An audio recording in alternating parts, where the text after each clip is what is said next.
Bon, nous allons commencer la conférence de presse, la 24e édition du prix Carabé de la Caraïbe et du tout monde. Un prix qui se caractérise par sa longévité. On parle de 24e édition, ça veut dire qu'il y a 24 ans que nous battons, que nous réunissons de manière à pouvoir honorer convenablement la littérature de la Caraïbe et voir, quand c'est possible, c'est du monde. Un prix qui se caractérise aussi par sa fidélité, puisque les membres du jury sont les mêmes, à peu de choses près, qui ont toujours été présents de façon à soutenir l'initiative qu'a souhaité Édouard Glissant de créer le prix Carabé. Ce prix Carabé a vocation à pointer du doigt, dirais-je, les différentes œuvres, les œuvres principales de la Caraïbe, et souvent, nous avons eu l'occasion de donner à voir et à vivre l'intérêt de ces œuvres-là. Nous avons honoré Chamoiseau, Patrick, nous avons honoré Gisèle Pignot, nous avons honoré Raphaël Confiant, nous avons honoré aussi du côté d'Haïti, nous avons honoré un peu partout, pardon, Maryse Condé, honoré à Cuba également. Donc nous sommes allés un peu partout pour réaliser ce que j'appelle cet archipel, que Glissant appelait archipel de littérature, cette relation entre îles qui nous permet d'être ensemble et de nous retrouver en saisissant le sens profond de ce que nous sommes. Alors cette édition, comme les autres, va se décliner de façon suivante. Je vais vous lire le programme tout à l'heure, mais je vais vous dirai d'emblée qu'il y aura des manifestations culturelles, qu'il y aura des rencontres avec des lycéens, des collégiens, c'est très important pour nous, qu'il y aura également des débats, des réflexions qui seront données ou accordées. Et nous sommes donc très heureux de vous accueillir. Nous espérons que vous allez rendre compte de cette rencontre avec nous aujourd'hui, de manière à susciter l'intérêt du public, du grand public, pour le prix Carabé de la Caraïbe et du tout le monde. Donc, je vais demander, oui, je vais demander à chaque membre du jury de se présenter. On commence par vous. Bien, je m'appelle Miguel Duplan, je suis membre de ce jury depuis l'année 2007, date à laquelle j'ai obtenu le prix pour mon premier texte qui s'appelle Assis. Voilà, et depuis je suis avec tous ces jeunes gens. Je m'appelle Betty Badamato et je suis membre du jury depuis sa deuxième édition. Et à ce moment-là, disons, moi et lui, nous représentons, disons, l'insertion dans l'Amérique. Je ne sais pas dans quel livre je suis.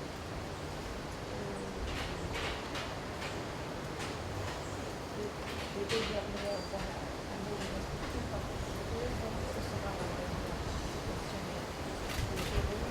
Je suis très heureuse que ce soit là.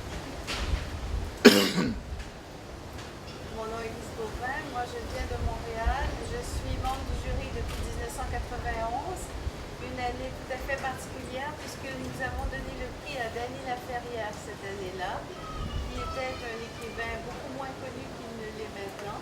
Et donc je représente d'une certaine façon moi aussi l'intérêt, la présence des écrivains antillais au Québec, qui sont assez nombreux, surtout les écrivains haïtiens. Il y a aussi des maisons d'édition, etc. Et donc la lecture qu'on peut faire et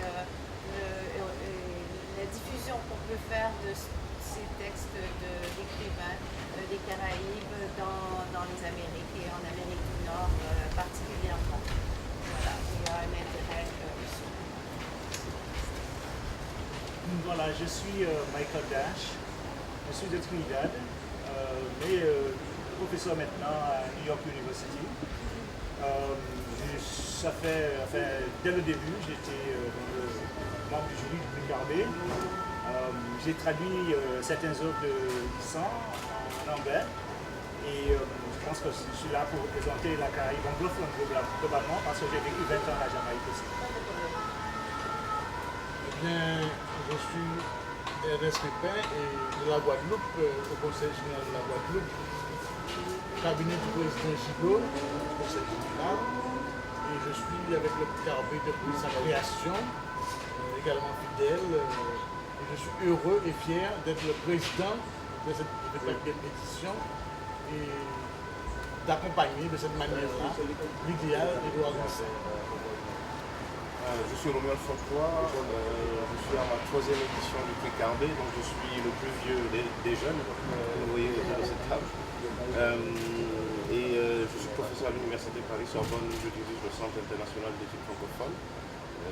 J'ai fait quelques travaux consacrés à Édouard Glissant et je dois représenter sans doute une partie du tout monde de ce jury. Voilà. Je m'appelle Nancy Morejón, je viens de Cuba et bon, je suis hispanophone. C'est le côté hispanophone de l'archipel dont a rêvé notre ami, notre cher maître Édouard Glissant, dont je suis fidèle, très fidèle à sa pensée. Et j'ai eu la chance, travaillant à la Casa de las Américas à La Havane, de traduire ces ouvrages de nombreux, certains ouvrages d'auteurs qui sont ici avec nous, comme mon ami Ernest Pépin. Et je voudrais bien vous dire que je suis membre du jury depuis sa fondation en 1990 et qu'on est là, on tient. Donc, vous allez vous rendre compte que le jury est varié, divers et surtout qu'il est multilingue. C'est passionnant parce que je me souviens que Édouard Glissant disait nous écrivons en présence de toutes les langues du monde. Donc, pas toutes les langues du monde sont représentées ici, mais en fait, des langues différentes sont représentées. Et cela nous donne une sensibilité particulière, bien sûr, et à mon avis, retentit également sur le prix Carbet. Et c'est important de le souligner, puisque Édouard l'a voulu de cette façon-là, pour que les langues soient présentes et qu'elles ne soient pas, non pas en concurrence, mais qu'elles soient pour faire des relations, terme qu'il affectionnait particulièrement.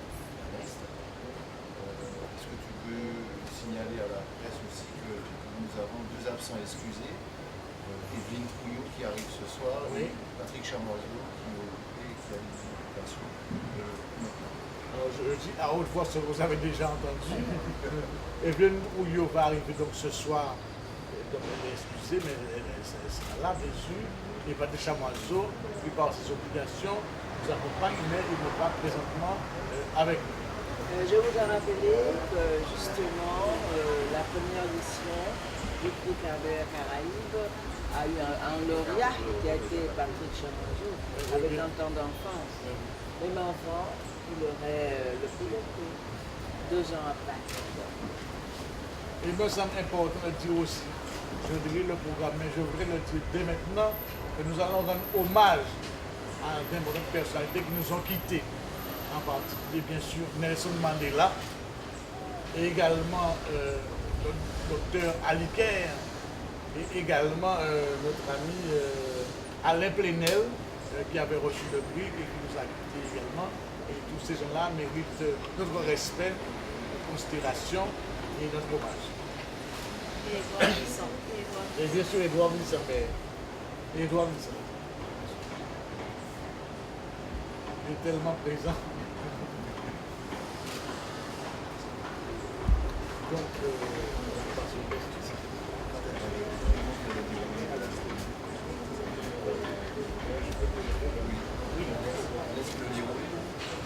si vous voulez, je vous donne lecture.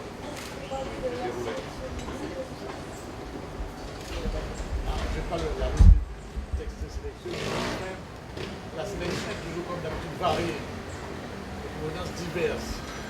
Il y a des œuvres du Québec, il y a des œuvres d'Haïti, il y a des œuvres des États-Unis, il y a des œuvres de la Martinique, il y a des œuvres de provenance différentes. Édouard voulait aussi, puisqu'il ne voulait pas de frontières, qu'il y ait aussi bien de la poésie, des romans et même parfois des essais. Donc nous avons des œuvres de différentes tonalités en fonction de leur écrit. Et puis, qu'est-ce que je dois dire?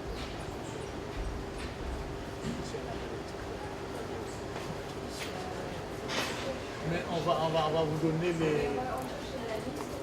la liste. Oui, je ne l'ai pas continué. Je vais vous donner lecture du programme. Lundi 16, donc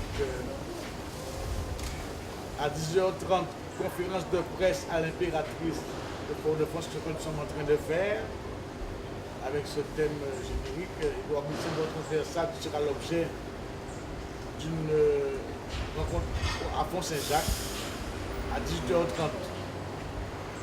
À partir de 18h30. Alors il y aura accueil des invités, prise de parole, présentation du PKB, lecture de poèmes de Gilbert Gracian par Rodi Silver, introduction au débat Édouard Glissant, une voix transversale par Michael Dash, ici présent. Et je crois que cela faut vraiment être entendu. Une projection entretien Édouard Glissant avec Pierre Desgroupes, lecture pour tous, au moment du plus Renaudot, donc un événement. Nous aurons également, et c'est fondamental, les Zen, une translation créole de Rodolphe Étienne, qui sera présentée par Marjorie Adené-Louvet, doctorante de l'UAG. À 20h30, lecture d'extrait de Les Zen et Monsieur Toussaint de Rodolphe Étienne également, par Rodi Soulvert, comédien. Il faut dire, il faut reconnaître qu'il est dans le Il est parmi nous. Bienvenue. Et non seulement il est bienvenu, mais...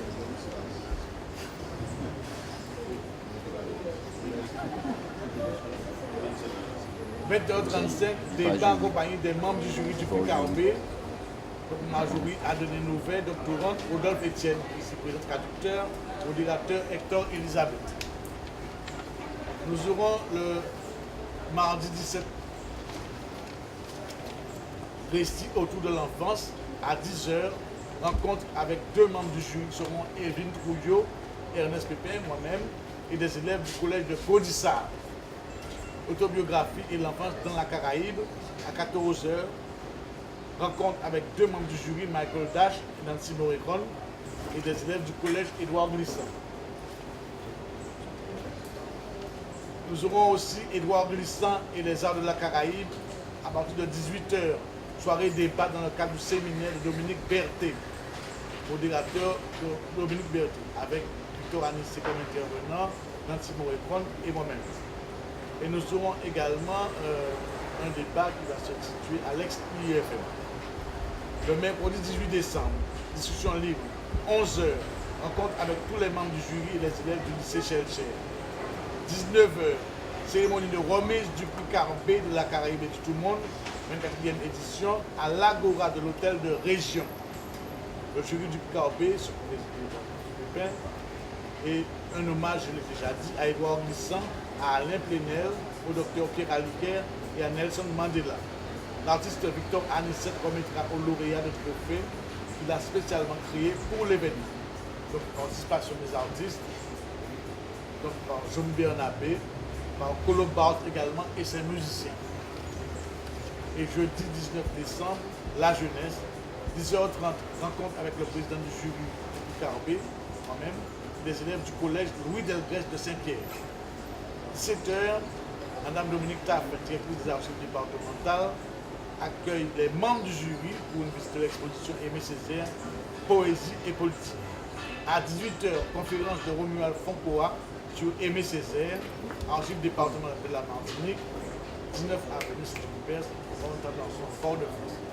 Voilà donc le programme que nous avons concocté pour du crédit et du prix également.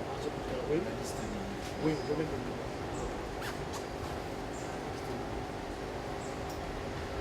Alors je vais essayer de donner la liste des livres. Aux éditions L'Armatan, pour une critique d'art enlevée par de Dominique Berthet.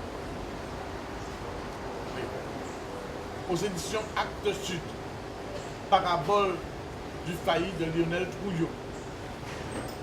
Aux éditions Orphy, L'étrange rumeur de Marilyn Ampigny. Aux éditions Gallimard, le projet Fanon de John Edgar Widerman. Aux éditions Sabine West Guillaume et Nathalie de Yannick Lahen. aux éditions Vendailleurs, un décrit pour nos morts. La rage entre les dents de Seul et Badaou. Aux éditions Mercure de France.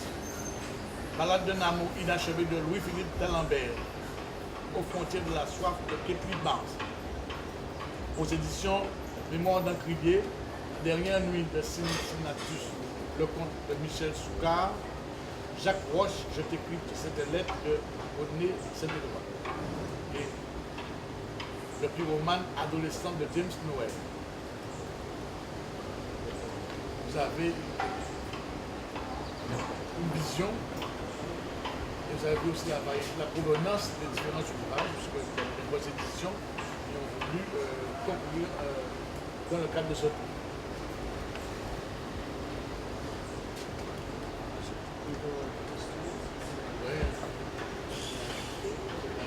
On va vous demander si vous voulez poser des questions. Et à tout le monde, pas seulement au président. Non, surtout au président. Surtout au président. J'ai vu que vous avez des œuvres des États-Unis, du Canada. Ça dépasse un petit peu les frontières caribéennes, c'est tout dire. Ça signifie qu'on s'ouvre un peu plus sur le tout le monde. Vous savez, Edouard Glissant n'a jamais considéré la Caraïbe comme un enclos. Il voulait au contraire que nous ayons une vision ouverte de la Caraïbe. La Caraïbe, quand on réfléchit bien, elle va en Amérique latine, elle va aux États-Unis, elle va également au Canada, elle dépasse l'archipel que nous connaissons, que nous désignons communément comme Caraïbe. La pensée caribéenne elle-même, elle veut dire qu'elle irrigue le monde, qu'elle irradie dans plusieurs espaces, plusieurs lieux, comme disait Edouard Glissant, et par conséquent, il faut tenir compte de tout cela, et notre liste reflète cette réalité. Là, est-ce que nous sommes à un tournant, justement? Est-ce que cette année, c'est comment vraiment cette année? L'ouverture, à mon avis, l'ouverture faisait partie de notre conception des choses. Donc elle se manifeste peut-être plus cette année-ci, mais elle a toujours été présente. Je trouve que quand on dit les États-Unis et le Canada, ça veut dire les communautés caribéennes, ce qu'on appelle maintenant le diaspora. Ah oui, mais c'est Vous voilà, ce sont comprenez? les communautés caribéennes qui sont Déplacés au Canada. Disons, l'écrivain haïtien Émile Olivier, qui a été primé avec le prix Gardin. Guidoman n'est pas de la Caraïbe. Non, mais je pense Mais que, je veux dire. si je peux donner mon avis, l'écrivain du Québec qui est là, c'est quelqu'un qui est d'origine haïtienne, comme Dany Laferrière était d'origine haïtienne, il a eu le prix, mais il était installé au Québec depuis plusieurs années. Et ce même écrivain-là qui est sélectionné cette année est aussi responsable d'une maison d'édition à Montréal qui publie des gens du Québec, mais aussi beaucoup d'auteurs caribéens. Il a même publié le dernier roman de Blanc. Donc, il a publié à Montréal. Donc, chacun des livres sélectionnés a un lien avec la Caraïbe. Et l'auteur américain qui est dans notre liste, comme quoi, il a écrit un livre sur Fanon. Donc, il y a toujours un lien, je crois, il faut toujours garder un lien avec l'espace caribéen d'une façon ou d'une autre.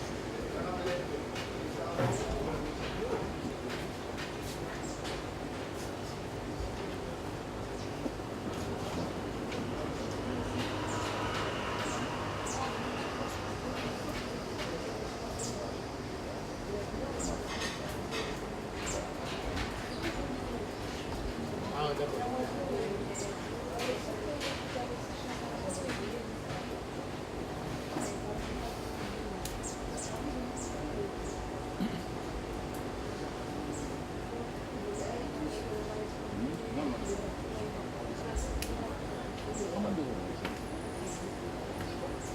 Est-ce qu'il y a d'autres questions?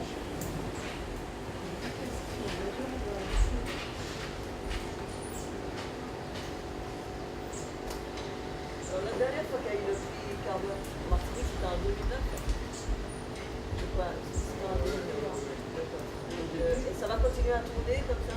Alors là, c'est intéressant comme question parce que nous allons vous tourner bien sûr Mais nous avons déjà élaboré, je dirais, un pré-programme qui va nous emmener vers Haïti, vers le Canada d'abord, vers Cuba également, fondamentalement, et également vers Haïti. Et donc les prochaines éditions du prix vont visiter ces lieux ou habiter ces lieux. On voit une expression très célèbre que vous connaissez.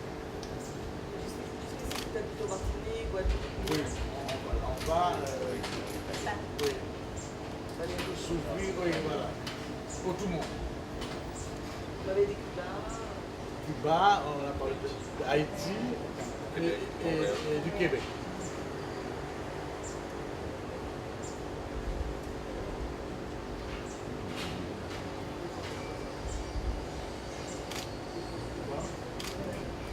Et la Jamaïque. Le Trinidad. Non, mais je pense qu'on cherche des lieux qui sont d'une manière rationnellement liés aux Antilles françaises. C'est-à-dire, ce qu'on couronne sur les listes, ce sont des livres d'expression créole ou d'expression française. On traduit en créole ou en français. Donc, pas juste couronner un livre en français, si vous voulez, à la Barbade, comme ça. Oui, il faut préparer un terrain si on fait des choses de ce genre. Mais ce n'est pas toujours nécessaire de faire ce type de travail, parce que, enfin, pour retourner à cette question de la Caraïbe, la question est posée dans le discours entier, qu'est-ce que c'est la Caraïbe? Donc la question, c'est une question qui est toujours posée, parce que la Caraïbe, il n'y a pas de définition. Il a dit c'est une multi-relation. C'est-à-dire que la Caraïbe n'existe pas en soi qu'en termes de relation. Et de ce point de vue, dans un premier temps, le prix bougeait dans les Antilles françaises. Vous voyez, c'était Martinique, Guadeloupe, Cayenne, Martinique, Guadeloupe, Cayenne. C'était Martinique, Guadeloupe, Cayenne, Paris. Et maintenant, je pense que peut-être qu'il y a un tournant maintenant où on va ajouter Cuba, ajouter Québec, voilà, et Haïti, bien sûr. Haïti a toujours été dans une possibilité, mais bien sûr avec des problèmes, etc. Mais je pense que c'est le moment de foncer sur cette question. Donc je pense que cette idée du point d'interrogation sur la Caraïbe, qu'est-ce que c'est la Caraïbe, on le pose à chaque édition, mais dans ce type d'élargissement, parfois un peu imprévisible, qui bouge constamment. Pourquoi? Oui, la relation est toujours imprévisible. Mais il y a toujours un lieu, c'est-à-dire le lieu est toujours la Caraïbe francophone, enfin les Antilles francophones, à mon avis. Donc il ne faut pas juste dire la chose, parce que le lieu fonctionne en termes des origines.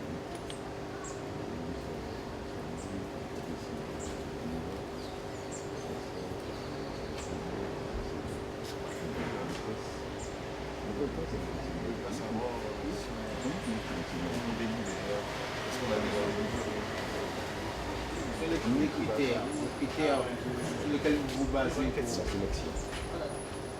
C'est une bonne question, mais une difficile en même temps. Parce que les critères, je dis, ils peuvent varier quand même en fonction des années, de ce que nous avons comme œuvre pour discuter. En fait, ce que nous recherchons, bien sûr, c'est des œuvres qui vont sortir, je dirais, des sentiers battus. Des œuvres qui vont faire preuve d'innovation, qui vont nous révéler, non pas la transparence, mais j'ai presque envie de dire, pour parler comme ça, l'obscurité flamboyante de la Caraïbe, des sociétés caribéennes. Des œuvres qui, par leur écriture également, entraînent à la réflexion, invitent également à la compréhension et invitent à la fraternité. Voilà ce que je pourrais dire. Sauf si quelqu'un veut compléter, je vous invite à le faire. Parce que tout le monde participe au jeu. Oui. Enfin, je pense que dès le début, on cherchait un imaginaire. Parce que Édouard n'a jamais voulu que le prix soit juste un autre prix pour couronner un texte populaire ou un écrivain connu. C'est pour cette raison qu'on a souvent couronné des écrivains qui n'étaient pas très connus à l'époque. Le livre, par exemple, de Daniel Laferrière, c'était peut-être son deuxième ou troisième livre, il n'était pas très connu du tout. c'était en temps d'enfance de Patrick Chamoiseau. Patrick avait écrit quoi, Chronique de cette misère avant, bien avant Texaco, etc. Donc, c'est en effet, je pense qu'il visait un imaginaire, c'est-à-dire quel point de vue des écrivains, enfin des gens différents, avec des approches, pensaient un peu cet imaginaire. C'est quelque chose qui dépassait des perspectives traditionnelles sur la région. Et c'est difficile de dire comment ça va se manifester. Ça peut se manifester dans un livre sur l'enfance. On a eu 2 livres sur l'enfance d'ailleurs. Le premier, ouais, ça peut se manifester d'une manière plus visible sur une sorte de vision globale de la Caraïbe, dans les Amériques, des choses comme ça. Donc ça varie avec chaque truc. Mais je pense qu'on évite de choisir des textes trop conventionnels et des auteurs qu'on trouve qui répondent trop au marché. Donc s'il y a plusieurs étapes d'élimination, et je crois que, enfin dans mon cas, mais peut-être dans le cas des autres aussi, si le livre est trop commercial, si c'est écrit manufacturé, un peu trop, c'est éliminé. Parce qu'on cherche quelque chose de nouveau, etc. Et c'est très important, c'est pas juste pour nous, c'est pour créer un public de lecteurs. Parce que je pense parce qu'il y a toujours des attendus assez élaborés sur le choix. Et c'est pour signaler au public, au lecteur, l'importance de ce livre et pourquoi il faut faire attention à cet auteur, à cette nouvelle veine, à quelque chose qui émerge, pas forcément de la Martinique, peut-être ça viendra de Cuba, peut-être ça viendra d'Haïti, peut-être ça viendra de Montréal, je ne sais pas. Ouais. Mais c'est de garder ce type d'ouverture vers le nouveau. Je pense que c'est très important comme critère.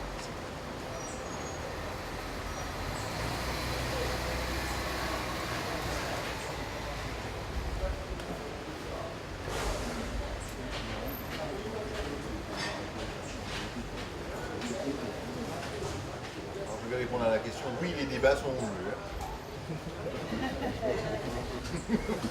Elle n'a pas été posée. Je réponds à la question. Oui, les débats sont houleux. Et oui, effectivement, les critères que Michael met en avant sont souvent des critères qui ne sont pas forcément les mêmes partagés, quoi. Donc nous avons des discussions âpres, difficiles, orageuses quelquefois, mais on arrive, au final de compte, on arrive toujours à trouver des idées passerelles, des idées relations. Vous en êtes là, vous avez déjà choisi alors? Ah, pas du tout. Non, parce que je vois la cérémonie, c'est mercredi. Est-ce que c'est à quel moment en fait C'est-à-dire que nous avons 2 jours pour discuter autour. Ah oui, nous discutons. Pendant ces 2 jours-là, vous discutez. Nous discutons jusqu'à mercredi matin. D'accord. La deadline, c'est mercredi matin. D'accord. Pendant 2 jours, vous Ça va. rencontrez là. Ah oui. Ce matin, on est au petit déjeuner, on était. Ok. C'est bon, non, parce que je savais, franchement, jusqu'à présent, je vous dis, j'ai suivi Carmel de loin, mais je ne savais vraiment pas comment ça se passait. C'est la première fois où je me retrouve. L'intérêt enfin,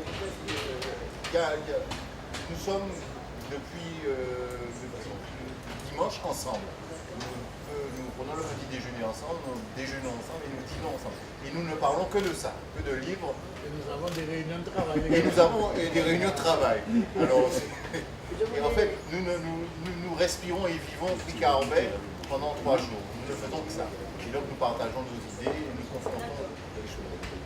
Je voulais remarquer seulement que si vous jetez un œil sur le catalogue des primés du prix Carnet, vous allez découvrir que nous avons primé des jeunes auteurs, des très jeunes auteurs, et aussi des auteurs, comment dirais-je, avec un prestige, avec des auteurs presque classiques. Ça, c'est très important. Nous avons ouvert les portes pour les jeunes générations, puis au moment où nous développons cette 24e édition du prix, sont déjà interdits. C'est important de toujours nous rappeler que le prix Carnet n'a pas de préjugés, ni d'âge, ni de race, ni de lieu. C'est-à-dire c'est toute une interprétation. Il y a un petit Carmel jeune. Il y a eu. Des lycéens.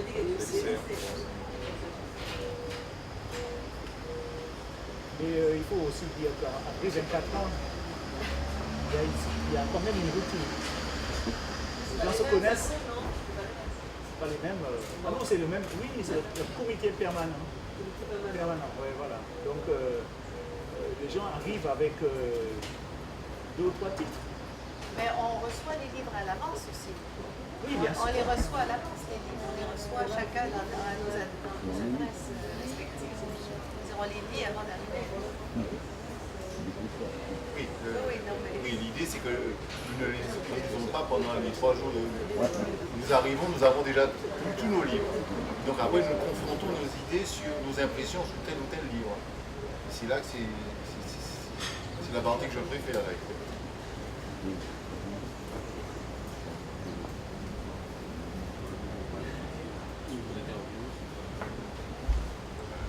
C'est pas une question.